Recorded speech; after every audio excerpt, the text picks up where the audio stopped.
Mis saludos, ya estamos de vuelta como cada noche de miércoles después de las 8:30 en vivo. Hoy les proponemos dialogar acerca de los nuevos protocolos para el enfrentamiento de la COVID-19 en La Habana. Les recuerdo nuestros teléfonos, el 7878-9184 y el 7878-9522. Les recuerdo que aquí usted tiene libre acceso.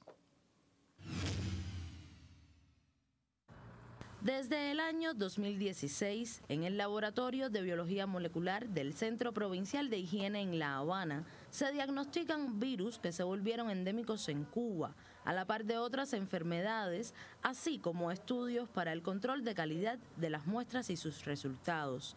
Pero abril de 2020 impuso nuevas dinámicas. Comenzó en el año 2016 con el diagnóstico del Zika por biología molecular. Y bueno, se fue estructurando y poco a poco empezamos a hacer otros diagnósticos, como los diagnósticos de dengue, el diagnóstico también de las IRA producidas por virus. Y nos llegó el momento en que comenzó la pandemia y ya sabíamos, nos comenzamos a preparar y precisamente en fecha del 3 de abril iniciamos el diagnóstico de SARS-CoV-2 aquí en nuestro laboratorio. Fue una carrera porque bueno, tuvimos que replantearnos muchas cosas, realizar acomodos porque el virus que íbamos a estudiar era nuevo, las características en cuanto a contagiosidad y también letalidad en esos inicios eran fuertes y con mucho temor, pero nos preparamos para iniciar y así lo hicimos. Aquí se procesaron las primeras muestras de PCR para COVID-19. En aquel momento, 300 al día resultaba una cifra elevadísima, pero al mirar hacia atrás, Reglita se enorgullece de todo lo logrado por su equipo y por hoy contar con recursos nunca antes soñados. Tuvimos que preparar prácticamente a todos los miembros del laboratorio para poder realizar o conformar grupos de trabajo para ello. Y lo iniciamos con un solo equipo de extracción que tenía 32 capacidades y que su proceso demoraba 2 horas para poder llegar a hacer el PCR de 96 en otro equipo que es el Life Cycle. Teníamos que demorarnos 2 horas para cada tirada. Prácticamente en un horario de trabajo de 8 horas solo podíamos hacer 94 muestras. Pero bueno, nos fuimos acomodando y llegábamos a realizar en esos inicios hasta 200, 288 muestras, hasta que pudimos llegar a las 300 y sobrepasar. Y así nos mantuvimos hasta que recibimos otro equipo de extracción y pudimos incrementar nuestros procesos alrededor de 600 muestras. Y así hasta que llegamos entonces a hacer un intercambio de equipo de extracción. Nos entregaron un equipo que daba 96 capacidades, que lo mantenemos en estos momentos, es de producción china. Y bueno, con este ya alcanzamos las 1000, 1500 muestras, 1700 muestras. No soñábamos de 200 o 300 llegar a 1000, pero bueno, poco a poco con la ayuda del equipamiento fuimos lográndolo. Y ya en el mes de diciembre se nos instaló un equipo robusto, el Magnapure de 96 capacidades también, y esto nos dio una cobertura para incrementar, y hacemos siempre más de 2000 muestras.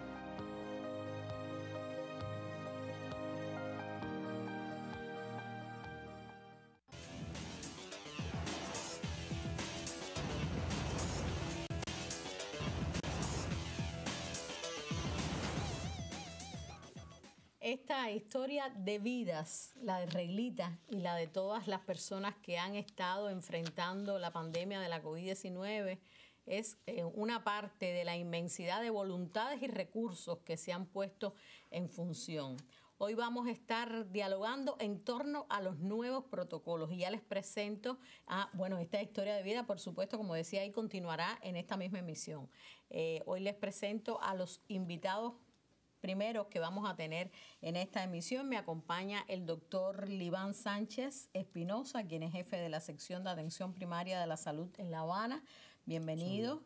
y la máster en ciencias Eneida Martínez Gutiérrez, quien es jefa de la sección de enfermería en La Habana. Bienvenidos a Libre Acceso una vez más. Y bueno, hoy para hablar de los nuevos protocolos hay algo que se ha informado de manera puntual y que está entre las medidas más importantes, y es el ingreso domiciliario. ¿Pero para quiénes? Sí, doctora. Bueno, un saludo a toda la teleaudiencia y agradecerles en primer momento por la invitación que nos han hecho acá a su programa. Yo creo que es bueno que este programa toque este tema para esclarecer un grupo de preocupaciones que tiene nuestra población en el día de hoy con los nuevos protocolos. A ver, el proceso de ingreso domiciliario no es nuevo en la atención primaria, es decir, desde la fundación del programa se viene trabajando con el ingreso domiciliario y con muy buena aceptación por la población, porque sabemos que al no tener que mover el paciente de su hogar, del confort de su hogar, de estar al lado y bajo los cuidados de su propia familia, es muy beneficioso para él desde el punto de vista psicológico, social, en la interacción con la familia, y teniendo la posibilidad de contar con médicos y enfermeras de la familia, es decir, con un equipo básico de salud que le pueda dar el seguimiento. Creo que es una fortaleza para poder cumplir con el ingreso domiciliario. Bueno, específicamente este protocolo esclarece que el ingreso domiciliario va a ser para los pacientes sospechosos de bajo riesgo y confirmados de bajo riesgo. Son pacientes que van a llegar a la consulta de sintomáticos respiratorios que tenemos diseñada en cada una de nuestras instituciones de los policlínicos de la atención primaria. Van a recibir una evaluación clínica epidemiológica por el especialista que tenemos en estas consultas, y una vez evaluado se le hace la toma de muestra de un test de antígeno, y si este test diera positivo, se procede a la clasificación de este paciente. Y el paciente que por sus condiciones físicas clasifique como bajo riesgo es el paciente que se trasladaría al ingreso domiciliario. Y el médico de familia juega un papel fundamental, porque es el que va a definir si reúne las condiciones en la vivienda o no para poder quedar ingresado en el domicilio, porque no todas las viviendas tienen condiciones para que el paciente pueda quedar. Quiere decir, el ingreso domiciliario es para los confirmados y sospechosos con bajo riesgo. ¿Y los contactos? Ahora, los contactos van a tener un sistema de aislamiento en el hogar. ¿Cuál es la diferencia entre ingreso domiciliario y aislamiento? Correcto. El ingreso domiciliario es el ingreso que realiza el equipo básico de salud, que tiene todo un protocolo para ello, que tiene una primera evolución, tiene un seguimiento diario con un registro en la historia clínica individual del paciente, con un seguimiento también en la hoja de actividad diaria del médico y la enfermera de la familia, que puede ser no solo el médico y la enfermera, sino por otro personal de salud, incluyendo los internos, que también están apoyando mucho en estos momentos de la epidemia. En cuanto al contacto de positivo, no sería así. Sería un aislamiento en el hogar, que sería por un periodo de 14 días, donde van a tener también una vigilancia continua, tanto por el equipo básico de salud o por los factores de la comunidad, y a los 14 días de no presentarse ninguna sintomatología, saldrían del aislamiento. Pero no hay que llevar el protocolo como tal del ingreso. Claro, confirmado y sospechoso es como si estuviera en un hospital, pero en casa. Correcto. Y el contacto, 14 días en aislamiento. Tampoco puede salir de casa, y en ese hogar no se pueden tampoco recibir visitas, no, a no ser el del personal de la salud. Personal de la salud. Es decir, son casas que van a estar en aislamiento total y que deben cumplir una serie de requisitos de las que ya hemos hablado para el aislamiento anteriormente. Ahora, esos requisitos que hay que cumplir en el hogar, cuando hay ingreso domiciliario, cuando hay aislamiento, específicamente ¿cuáles son? Bueno, reiterar las buenas noches, Bárbara, para usted y para el resto de los televidentes que hoy se encuentran aquí con nosotros escuchándonos. Yo creo que en una primera intención, como bien decía el doctor Liván, estamos en el tema del aislamiento en el hogar y la vigilancia que hay que tener estricto con cada uno de los pacientes, ya sea ingresados en el hogar o sea en contacto, como una vigilancia. Y que yo creo que es de vital importancia poderle llegar a la población con las medidas higiénico-epidemiológicas que se deben cumplir una vez que estamos en aislamiento en el hogar. Dígase, como mismo inicialmente, cuando empezó la epidemia, en aquellos lugares públicos, en los centros de trabajo, de igual debemos llevar la misma vigilancia hacia el hogar. Debemos tratar de mantener el nasobuco una vez que se identifique alguna sintomatología, permitir en cada uno de los hogares tener el paso podálico que nos permita la entrada no solo al personal de salud, sino a las personas que intervienen en el hogar y que puedan estar moviéndose de un lugar a otro dentro del propio hogar. Y también es importante aquellos utensilios que se utilizan, poderlos tener de forma individualizada, dígase el cubierto, el vaso. Y también es de vital importancia poder, en las casas donde hoy estamos en aislamiento, la superficie con aquellas soluciones cloradas para poder evitar el contagio a los contactos de casos confirmados. Ahora, la persona que necesita un seguimiento, usted dice el médico de la familia, el área de salud, son responsables de dar este seguimiento. En caso de que se necesiten medicamentos, ¿qué tipo de medicamentos serían y cómo sería este procedimiento? Correcto. En la adecuación del protocolo para La Habana, hemos tomado un grupo de medidas específicas para poder dar respuesta a lo que nos está pidiendo este protocolo. Dentro de ella se ha reforzado desde la consulta del sintomático respiratorio a nivel de los policlínicos un grupo de medicamentos que son esenciales para el aislamiento del paciente o el seguimiento del ingreso en el hogar. Principalmente, cuáles son los síntomas más frecuentes que tienen estos pacientes, que es la fiebre, es decir, una elevación de la temperatura, síntomas algunos respiratorios leves, pueden presentar diarrea.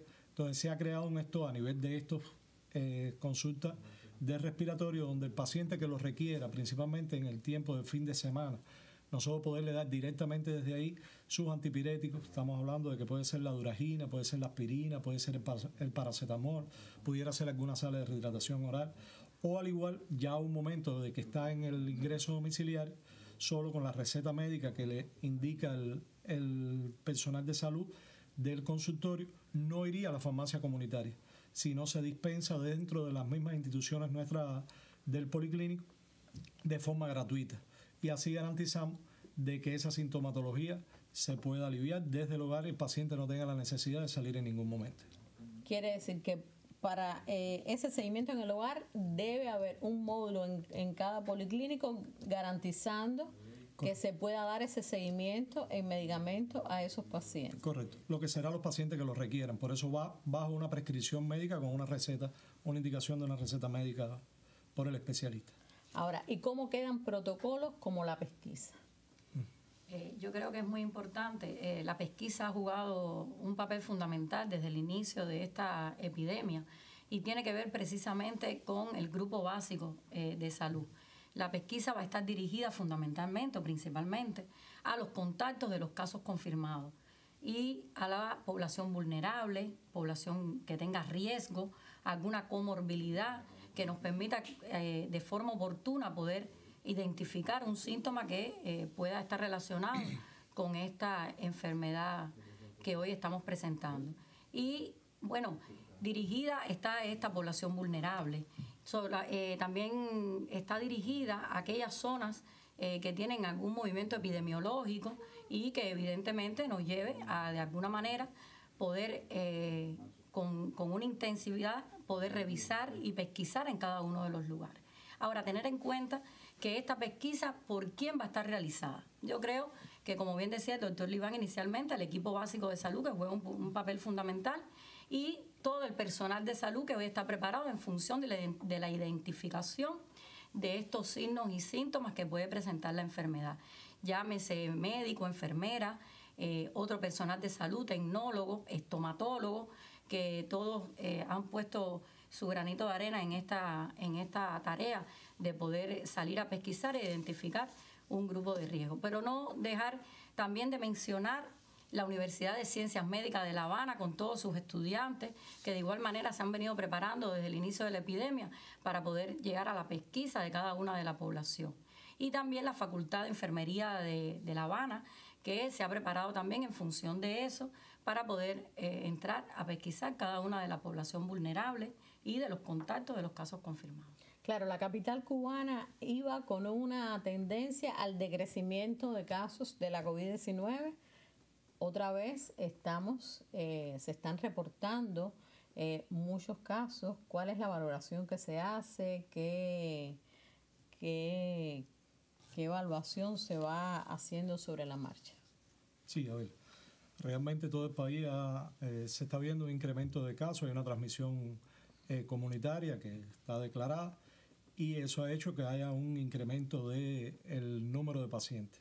Pero La Habana tiene una peculiaridad, que La Habana, a pesar de que han incrementado el número de casos, no así el número de pacientes graves, ni críticos, ni el número de fallecidos. Creo que eso tiene que ver también con todo el tema de la protección que ya ha tenido La Habana en los cuidados, en los signos de alarma, en la llegada temprana a nuestras instituciones y principalmente el tema de la vacunación. Yo creo que la vacunación ha jugado un papel fundamental en todo este proceso. Quiere decir que menos críticos y menos personas fallecidas después que ya se ha ido inmunizando. Por cierto, por dónde marcha la inmunización de la población adulta en La Habana. Sí.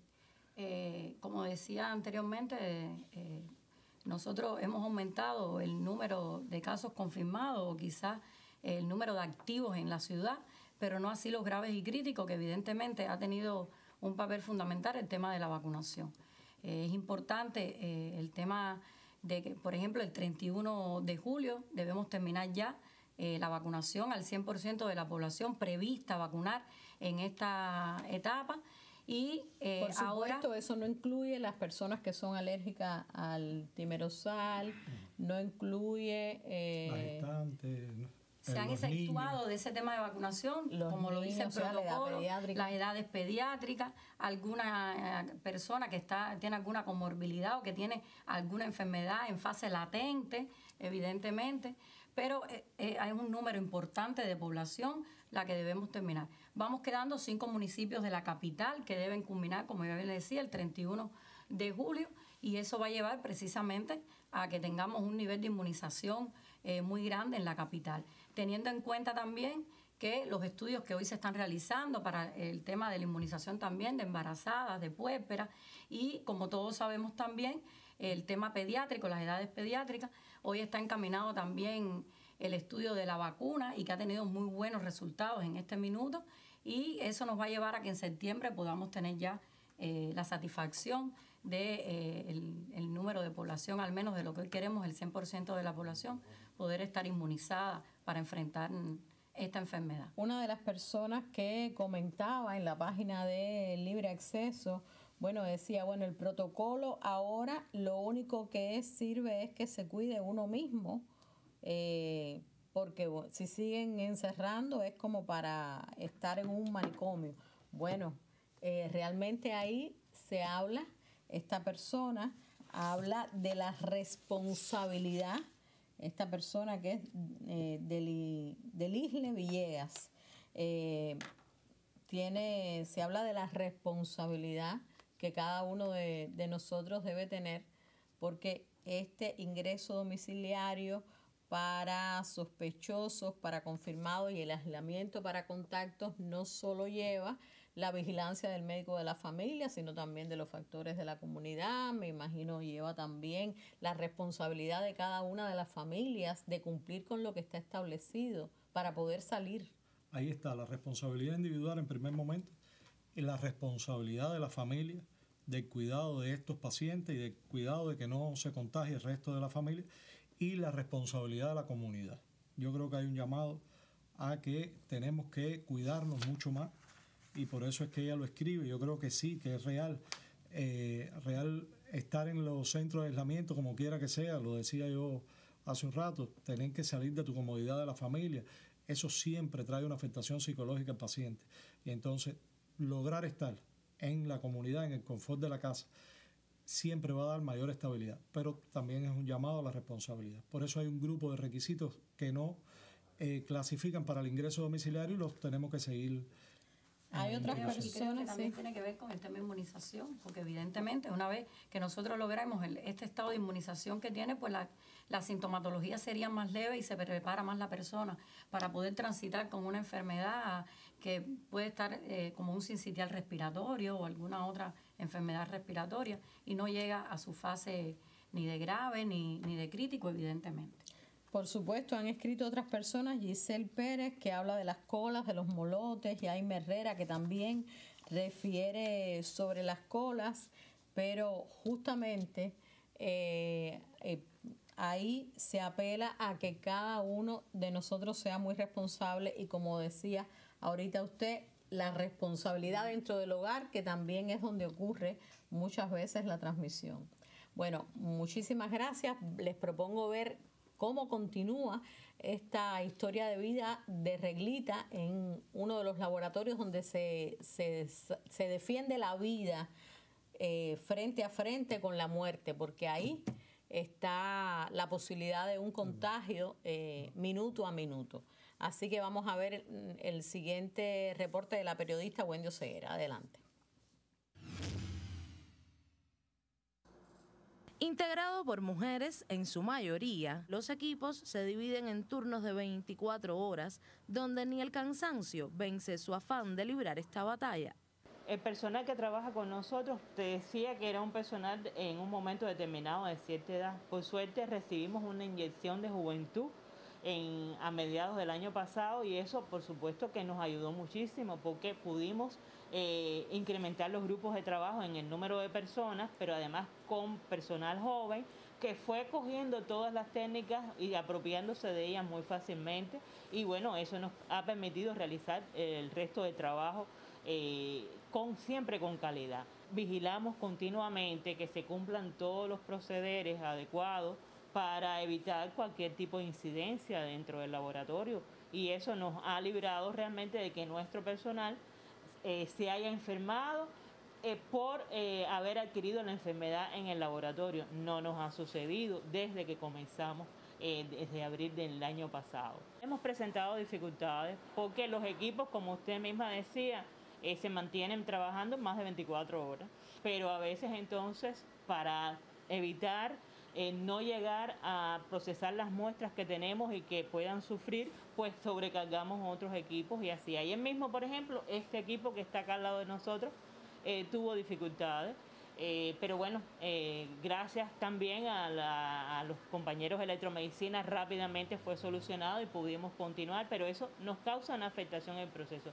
Pero siempre hablamos con el personal y saben de que del trabajo que estén realizando se pueda conocer qué es lo que pasa realmente, en este caso en nuestra ciudad, y cómo de ese trabajo va a depender que puedan liberarse camas, que sean atendidas adecuadamente determinados casos porque requieran de un tratamiento específico. Desde su llegada, esta es la rutina inviolable para Reglita y su equipo, quienes también tienen familia, temores y preocupaciones. Sin embargo, como ella misma dice, siguen en la pelea. Si hago una retrospectiva, bueno, a cuando empezamos, quiero decirte que prácticamente no dormimos en esos días. Nos sentimos muy orgullosos del equipo que tenemos, porque ha dado una respuesta en todo momento que se ha planteado, siempre han estado ahí, y siempre de manera jocosa, tratando de... Hay dificultades, todos lo sabemos, pero se han crecido y siguen dando realmente lo mejor de sí en esta actividad. Y yo creo que así van a seguir, porque así siempre lo han sentido. Nosotros seguimos en la lucha, seguimos en la batalla, vamos a seguir dando lo mejor de nosotros. A este laboratorio se suman otros 13 que procesan diariamente unas 10.000 muestras en toda la ciudad, con tecnología suma y equipamientos importados. Un logro sin dudas invaluable para la salud cubana, pero esta reportera le exhorta a sacar cálculos desde casa, teniendo en cuenta que el costo de una muestra de PCR significa para el país entre 35 y 50 dólares. Multiplique entonces por 10.000 y analice si no vale la pena cuidarnos, por nosotros, por ellos y por Cuba. Wendy Oseguera para Libre Acceso.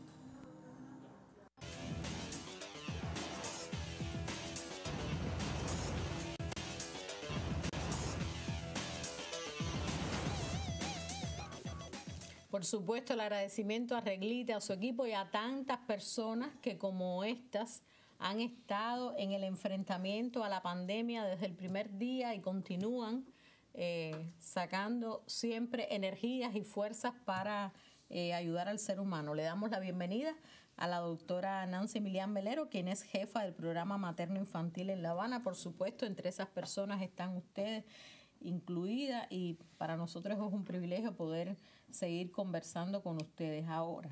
ahí veíamos estas pruebas de PCR. ¿A quiénes se les hará el PCR?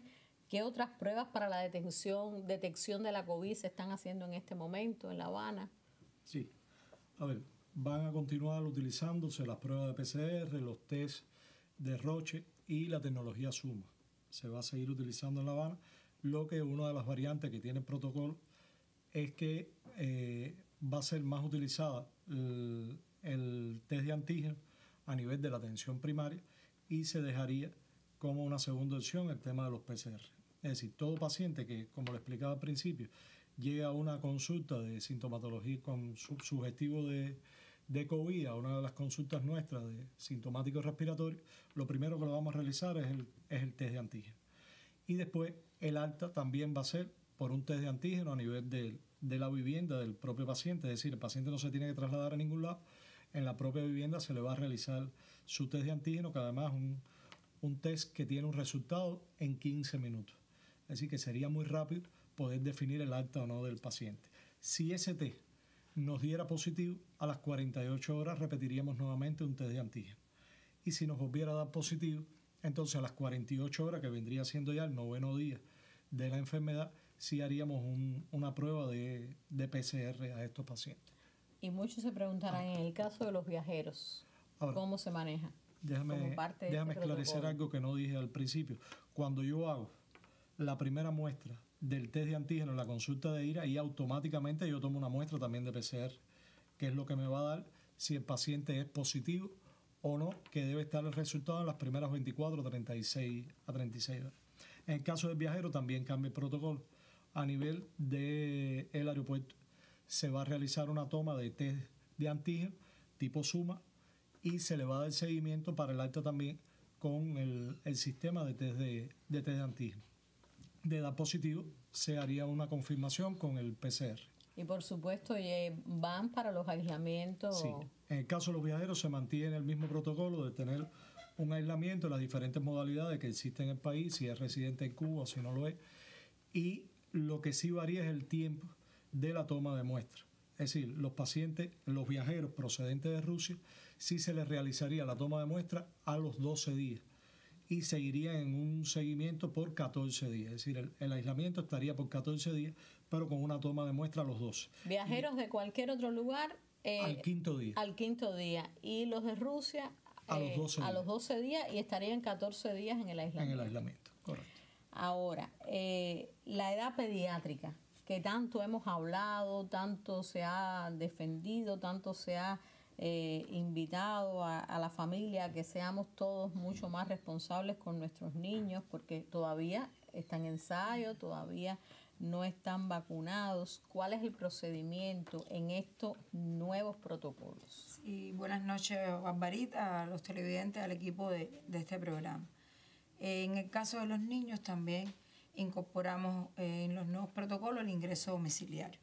Específicamente vamos a ingresar en el hogar a los niños con edades entre 12 y 18 años, que es donde hasta la edad en que en nuestro país se marca la edad pediátrica, hasta los 18 años, 11 meses y 29 días. Esos niños entre 12 y 18 años podrán estar ingresados en el hogar y recibirán como tratamiento, en el momento que se determine por los síntomas, igual en la consulta de atención asintomático respiratorio del policlínico, su test de antígeno positivo, el ingreso domiciliario y el tratamiento con nasalferón, que hasta ahora no habíamos utilizado en los niños. En el caso de los niños menores de 12 años, se mantiene su ingreso en los hospitales pediátricos que están habilitados en La Habana a estos efectos, o en los centros de extensión pediátrica que también tenemos, que es para los niños entre 3 y 11 años en este momento, era antes entre 3 y 18, que no tienen comorbilidades y que son considerados de bajo riesgo. Esos podrán estar ingresados entonces en los centros de extensión pediátrica con que ya contamos. En el caso de los menores de 3 años, siempre irían a los hospitales pediátricos que tenemos habilitados. En estos casos, el tratamiento se mantiene con el interferón como estaba protocolizado. Aquí lo nuevo es que, incluimos el nasalferón para los niños entre 12 y 18 años. Que quedan en el ingreso domiciliario. Excepto aquellos niños entre 12 y 18 años que sean de alto riesgo porque son portadores de una enfermedad crónica o de otra condición que lo hacen considerarse de alto riesgo. En esos casos, por supuesto, también ingresarían o en un hospital o en un centro de extensión pediátrica. Ahora, las embarazadas y las puérperas. En el caso de embarazadas y puérperas, todas se ingresan en centros para sospechosas y hospitales, en hospitales y centros para sospechosas y confirmadas gestantes y puérperas. Para los hospitales, nosotros tenemos 2 hospitales, un hospital materno, un hospital que es materno-infantil también para la atención a pacientes COVID, y eso sí no se ingresarían por ningún concepto en el hogar. Ellas recibirán su tratamiento como está protocolizado con interferón y el resto del protocolo para embarazadas, y lo que sí se incorpora nuevo al protocolo es que en el caso de las gestantes que son contactos de caso confirmado, contacto intradomiciliario o contacto estrecho de un caso confirmado, a estas gestantes sí se les va a poner Prevengovir como en sus días de ingreso en el hogar, o sea, mientras de vigilancia para como contactos. A las embarazadas se les va incluido en el protocolo, en las nuevas modificaciones, el uso de Prevengovir, que todos sabemos que usamos al inicio de la pandemia y que dio muy buenos resultados en la prevención de la infección por esta pandemia. Comprobado, ya está aprobado, y también en los contactos vamos a usar Prevengovir, que por supuesto van a tener en la atención primaria para que se les entregue en el domicilio. Ahora, ¿cómo les llega a las embarazadas el Prevengovir? ¿Cómo le llega a los niños el Nasalferón en una familia donde hay un grupo de personas que están o confirmados o sospechosos y además hay menores? ¿Cómo hacer esa distinción? O sea, la evaluación de la dinámica familiar es importante.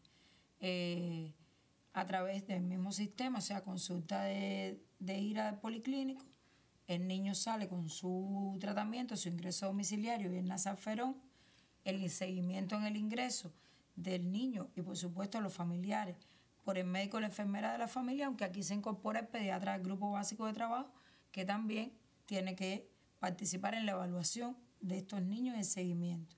Y en el caso de las gestantes, Prevengovir a través del médico y la enfermera de la familia, que se le entregará para su uso durante 5 días. Claro, el ingreso domiciliario es un procedimiento, como usted decía, desde el inicio del programa, pero no así ha sido en el caso de los niños. ¿Qué argumentos defiende que puede ser beneficioso, ventajoso, oportuno en estas edades pediátricas? El elemento fundamental es que realmente las manifestaciones a formas graves y críticas de la enfermedad en los niños es poco frecuente. O sea, si bien en este momento estamos apreciando que hay un importante incremento de los casos en edades pediátricas, a punto de partida, que bueno, sabemos que es el estrato poblacional que aún no se ha vacunado y que las personas que están vacunadas a su alrededor, aunque no enferman, sí pueden transmitir, no ha aparecido formas graves ni críticas de la enfermedad. Los niños que hemos tenido con estas formas graves, casi todos, la mayoría, en los diferentes grupos etarios, tienen una condición de riesgo anterior, una comorbilidad, una enfermedad crónica o una enfermedad aguda que ha estado intercurriendo en estos casos. Y que además el riesgo en las edades de los adolescentes, entre 12 y 18 años, por supuesto, es menor. Perfectamente se puede utilizar el ingreso domiciliario, que también está en el programa del médico de la familia, desde que surgió el programa, que los niños igual, mayores de 1 año, o sea, en la etapa de lactante no hacemos ingreso en el hogar, pero para otras enfermedades, a partir del año de edad se puede usar esta modalidad de ingreso domiciliario, que también tiene todos los beneficios. Por ejemplo, en madres que tienen más de un niño, que tienen un niño sospechoso y otros 2 que aún no han tenido síntomas, antes del ingreso domiciliario no teníamos otra opción, si no había otro familiar, que entrar estos niños también a un hospital siendo asintomáticos o no siendo sospechosos. Ahora esta familia va a tener la oportunidad de, si tiene 2 o 3 niños en estas edades, poder tener dentro del hogar aisladito el niño que tiene síntomas y los otros. Tomar sus medidas, por sus supuesto, medidas, que son las mismas que se habían comentado en la primera. Por supuesto, siempre y cuando la familia tenga las condiciones necesarias para poder lograr ese aislamiento. No solo para la edad pediátrica, en para todas las edades, un elemento fundamental que el doctor Liván había hecho referencia, que uno de los requisitos para el ingreso en el hogar es que la vivienda y el funcionamiento familiar tenga condiciones para que se produzca este ingreso. En caso de que no sea así, aunque el sospechoso sea de bajo riesgo, el confirmado adulto o niño, se procede al ingreso en una institución, porque puede ser que las condiciones de la vivienda generen entonces una transmisión que podemos evitar trasladándolo hacia un centro de aislamiento o de extensión pediátrica o hacia un hospital. Nos preguntan por aquí cuál es el proceder con las personas adultas mayores, las personas vulnerables, las personas con comorbilidades. Correcto. Por eso hablábamos que la evaluación en la consulta inicial es fundamental, porque ahí es donde se define hacia dónde va el paciente, independientemente de la condición que pueda tener. Es decir, en esa primera evaluación es donde nosotros los evaluamos si son bajo, mediano o alto riesgo. Inclusive para La Habana nosotros estamos evaluando más el bajo y el alto riesgo, y en la definición del mediano hacemos una discusión un poco más profunda para no equivocarnos y no mandar hacia el área de salud un paciente que después se nos pueda complicar. Para eso hemos tomado un grupo de medidas. Nosotros estamos planteando una línea caliente, como le llamamos, que es una línea telefónica que va al momento del ingreso en el hogar, se le va a dar al paciente y se le va a decir que a ese número pueden llamar a cualquier hora del día o la noche, incluyendo los fines de semana, ante cualquiera de los signos de alarma, para nosotros podernos activar, porque vamos a contar con unos equipos evaluadores que va a estar integrado por especialistas de MGI, por especialistas de medicina interna, por especialistas de pediatría, que van a contar inclusive con un transporte que van a poder salir a evaluar a estos pacientes en cualquier momento u hora del día, la madrugada, que se requiera. Pero esos pacientes, como se va a estar realizando continuamente una evaluación, porque también puede ser que un paciente se clasifique de bajo riesgo y en el transcurso de la enfermedad cambie su estatus. Entonces se procede automáticamente a dar alta del ingreso domiciliario y un traslado a institución hospitalaria con una remisión como debe ser. Pero bueno, los pacientes con movilidad que puedan descompensarse no van a estar ingresados en el hogar, van a estar ingresados en instituciones asistenciales nuestras. Y importante esto que usted decía de la línea caliente, por supuesto, esto es a nivel de área de salud. De área de salud. Cada área de salud tiene su número y cada área de salud tiene su equipo para la movilización en caso de que se necesite una... Sí, se va a conformar, es decir, cada área de salud va a tener un número telefónico al cual pueda llamar. Cada área de salud va a contar con este equipo y a nivel de municipio también va a existir una mesa coordinadora, que hoy la tenemos, que va a trabajar con un grupo de especialistas también y un transporte por si es necesario apoyar alguna de estas áreas. Doctores, desde su experiencia, desde lo que han ido viendo, desde la evaluación que hacen de cómo está la situación epidemiológica hoy en el país y en La Habana, ¿cuáles serían las sugerencias? ¿Cuáles serían sus recomendaciones finales, ya que estamos llegando a los minutos? Yo creo que lo más importante es el cuidado dentro de la familia, o sea, la autorresponsabilidad a la que ya se había hecho referencia incluso algunos televidentes. El cumplimiento de las medidas que están diseñadas para evitar que haya una transmisión intradomiciliaria y también en el resto de la comunidad. Esto es una enfermedad con la cual vamos a convivir un tiempo. Por lo tanto, hay que aprender a vivir de alguna manera con ella, y eso solo es posible cumpliendo con lo que está demostrado que evita la transmisión. El aislamiento social, el distanciamiento, el mantener las soluciones, la desinfección frecuente de superficies dentro del hogar, la higiene dentro del hogar, la de higienización de las manos, la desinfección de las manos. La Habana y el país en general, pero nuestra provincia está en un momento muy oportuno. Habíamos comentado que ya está concluyendo casi la vacunación con tercera dosis de la totalidad de la población en los 15 municipios. Ya está en fase de ensayo clínico la vacuna para los niños con Soberana, y ya como buena noticia podemos decir que el próximo 29 de julio se inicia en La Habana la vacunación con Abdala para todas las gestantes que están en el segundo trimestre del embarazo, que son las que más riesgo presentan de contagio, las que pueden tener más complicaciones, y para todas las mujeres que hoy lactan a sus niños. 29 de julio estará comenzando en La Habana vacunación con Abdala para gestantes en el segundo y tercer trimestre del embarazo y las mujeres que en este momento lactan a sus bebés. Bueno, con esa buena noticia entonces despedimos hoy la emisión. Muchísimas gracias a ustedes. Otra tranquilidad para la familia cubana. Y nosotros les agradecemos mucho la presencia y nos estamos viendo el próximo miércoles. Muchas gracias y muy buenas noches.